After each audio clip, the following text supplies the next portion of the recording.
న్యాయం అన్యాయం అక్కర్లేదు. తాము అనుభవిస్తున్నది ఏదైనా తమ ఆస్తే.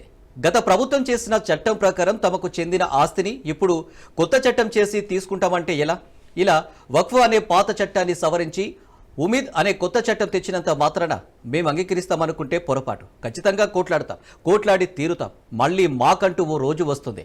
అప్పుడైనా వక్ఫ్ భూములను తిరిగి మేము స్వాధీనం చేసుకుంటాం. ఇది ఉమీద్ చట్టానికి వ్యతిరేకంగా దేశంలోని కొందరు ముస్లిం మేధావులు రెచ్చగొడుతున్న వైరం. మరోవైపు పశ్చిమ బెంగాల్ వంటి ప్రో ముస్లిం ప్రభుత్వాలు ఉన్న ప్రాంతాల్లో ముస్లిం కుర్రకారు రైలు ట్రాకుల మీదకు వచ్చి నిరసన తెలుపుతున్నారు.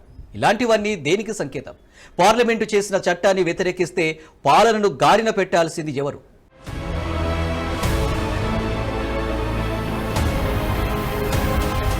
మా చట్టం మాకు కావాల్సిందే. మీరు తెచ్చిన చట్టం మాకు ఆమోదం కాదు. ఉమేద్కు వ్యతిరేకంగా ఊపందుకుంటున్న నిరసనలు. వక్ఫ్ చట్టం కోసం కేంద్రం ప్రయత్నాలు మొదలుపెడుతున్న దశ నుంచే ఆల్ ఇండియా ముస్లిం పర్సనల్ లా బోర్డు వంటి సంస్థలతో పాటు కాంగ్రెస్, ఎంఐఎం, టీఎంసీ, డీఎంకే వంటి పలు పార్టీలు వ్యతిరేకిస్తూ వస్తున్నాయి. వక్ఫ్ చట్ట సవరణ బిల్లు కాస్త ప్రతిపాదన దశను దాటి పార్లమెంటులో ఓటింగ్ జరిగి రాష్ట్రపతి ఆమోదముద్రను కూడా పొందింది. అంటే భారత రాజ్యాంగం ప్రకారం కొత్త చట్టం వచ్చేసింది. ప్రజాస్వామ్య ప్రక్రియ ద్వారా ఎన్నికైన ప్రభుత్వం పూర్తి మెజార్టీతో బిల్లును నెగ్గించుకుంది. బిల్లు నెగ్గక ముందు ఎలాంటి సూచన అయినా చేయవచ్చు, ఎలాంటి నిరసనైనా తెలపవచ్చు. కానీ బిల్లు చట్టరూపం దాల్చిన తర్వాత కూడా నిరసన పంతా అనుసరిస్తామంటే ఏంటి దానర్థం?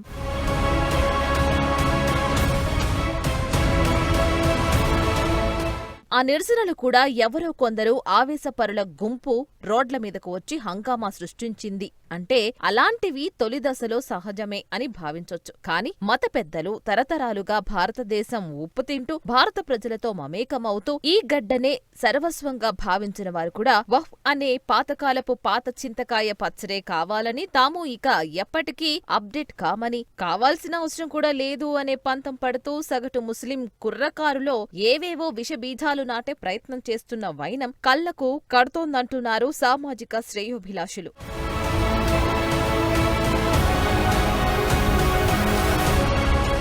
తాజాగా ఉమీద్ చట్టాన్ని జమయత్ ఉలేమా ఈ హింద్ అనే ఇస్లామిక్ సంస్థ సుప్రీంకోర్టులో ఛాలెంజ్ చేసింది. తాజా చట్టం తమ హక్కులను హననం చేస్తుందని, రాజ్యాంగబద్ధంగా వచ్చిన హక్కులను ముస్లింల నుంచి లాక్కునే కుట్ర తాజా చట్టంలో కనిపిస్తుందని వారంటున్నారు. తమ సంస్థ సుప్రీంకోర్టులో ఛాలెంజ్ చేసినట్లే ఆయా రాష్ట్రాల హైకోర్టులో కూడా ఆయా రాష్ట్రాల సంస్థలు సవాల్ చేయాలని అర్షద్ మదాని అంటున్నారు. తమ కోసం తమ వెంట ఉంటామన్న పార్టీల మీద తమకు ఆశాభావం ఉందని, ఖచ్చితంగా తాము గెలుస్తామని ఆశాభావం వ్యక్తం చేస్తున్నారు. हमें कोर्ट का रुख करना चाहिए। हम आज कोर्ट के अंदर चले गए और मैं ये समझता हूँ कि कानूनी एतबार से सबसे पहले हम ही गए हैं। जो लोग गए हैं वो कानून को कानून बनने से पहले गए हैं। हो सकता है उन्हें फिर दोबारा जाना पड़े, लेकिन सबसे पहले जमीयत उलमा हिंद इस मसले के अंदर गई है और हम जहाँ तक लड़ सकते हैं कानूनी एतबार से हम लड़ते रहेंगे, लड़ेंगे। हमें इस चीज से बड़ी खुशी है कि अपोजिशन ने बहुत खुलकर हमारा साथ दिया है और खास तरीके पर कांग्रेस ने, जिसने दर हकीकत इस दस्तूर को बनाने के अंदर बुनियादी किरदार हमारे साथ मिलकर बनाया है। ముస్లిం మేధావులు, మత పెద్దల వైఖరి ఇలా ఉంటే ఇక కేంద్రానికి వ్యతిరేకంగా పలు రాష్ట్ర ప్రభుత్వాలు వ్యవహరిస్తున్న ప్రదేశాల్లో ముస్లిం యూత్ ఇదిగో ఇలా రైల్ ట్రాక్ మీదకు వచ్చి గంటల కొద్దీ ప్రయాణాన్ని అడ్డుకున్నారు. అల్లాహు అక్బర్ అనే నినాదాలు చేస్తూ వేలాది మంది సామాన్య ప్రయాణికులను ఇబ్బందులు పాల్చేశారు. ఏం జరుగుతుందో అర్థం కాని పరిస్థితిని కల్పించారు. పిల్లా పాపలను భయభ్రాంతులకు గురిచేశారు. ఇందులో బంగ్లాదేశ్ నుంచి వచ్చిన అక్రమ రోహింగ్యా ముస్లింల పాత్ర ఉంది అనే అనుమానాలు బలంగా వినిపిస్తున్నాయి.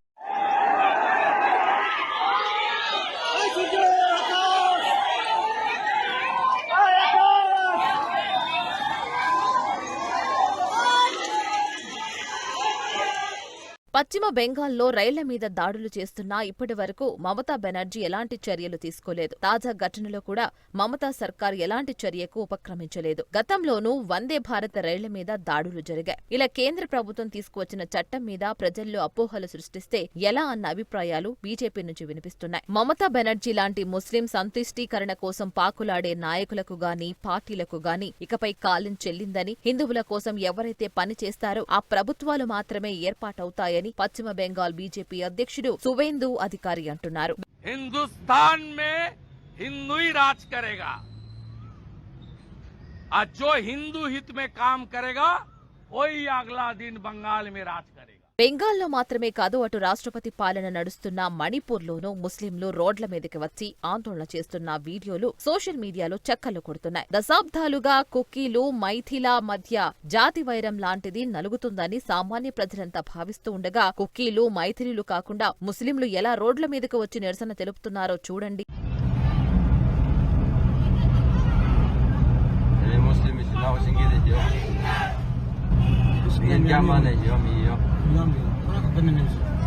Orang bikrawa, abang jadi toleh mianjio, kya mianjio jio. Jadi siapa ini pas siapa ini, apa itu dia?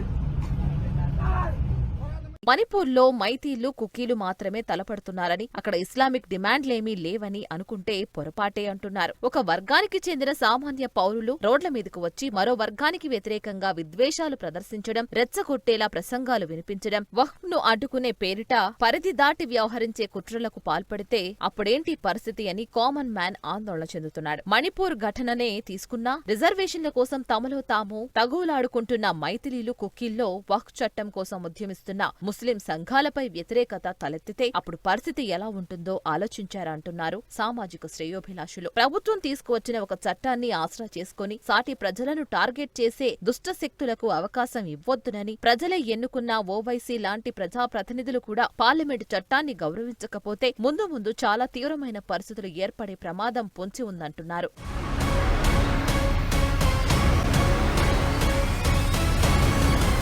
Kolkata, Chennai, Bengaluru వంటి అనేక చోట్ల వక్ఫ్ ప్రొటెక్షన్ ఫోరమ్స్ ఏర్పాటయ్యాయి. లక్నో, ముంబై వంటి చోట్ల ఆల్ ఇండియా ముస్లిం పర్సనల్ లా బోర్డు ఆధ్వర్యంలో సేవ్ వక్ఫ్ సేవ్ కాన్స్టిట్యూషన్ పేరుతో ఉద్యమాన్ని ప్రకటించింది. ఇవి మరింతగా పెరిగిపోతే పరిపాలనకు ఆటంకం కలగడం ఖాయమంటున్నారు. అలాంటి వాటికి అవకాశం ఇవ్వకుండా చూడాల్సిన బాధ్యతలు రాష్ట్ర ప్రభుత్వాల చేతుల్లోనే ఉన్నాయి. ప్రజాస్వామ్యం అనే పేరు చెప్పి అప్రజాస్వామికమైన ఆస్తుల అంశాన్ని ఏ విధంగా సమర్థిస్తారు అంటే ఏ రాజకీయ నాయకుడి దగ్గర ఆన్సర్ లేదు. వక్ఫ్ పేరిట అత్యంత రహస్యంగా గత ప్రభుత్వాలు కీలకమైన చట్టాలను వారి చేతుల్లో పెడుతూ వచ్చాయి. వారి ఓటు బ్యాంకుతోనే నెగ్గుతూ వచ్చాయి. అలా ఓటు బ్యాంక్ రాజకీయాలకు అలవాటు పడిన పార్టీలు ఇప్పుడు బీజేపీ అక్రమ చట్టం అంటూ చెబుతున్న వక్ఫ్కు బదులుగా ఉమేద్ను తీసుకువస్తే జీర్ణించుకోలేకపోతున్నాయని సామాజికవేత్తలు అభిప్రాయపడుతున్నారు. మరోవైపు కేంద్రం తెచ్చిన చట్టాన్ని అనేక మంది సామాన్య ముస్లింలు సమర్థిస్తున్నా ముస్లింలలోని కొందరు ఇన్ఫ్లుయెన్షియల్ పర్సనాలిటీస్ రెచ్చగొట్టే వ్యాఖ్యల కారణంగానే ఇలా సామాన్య ముస్లింలు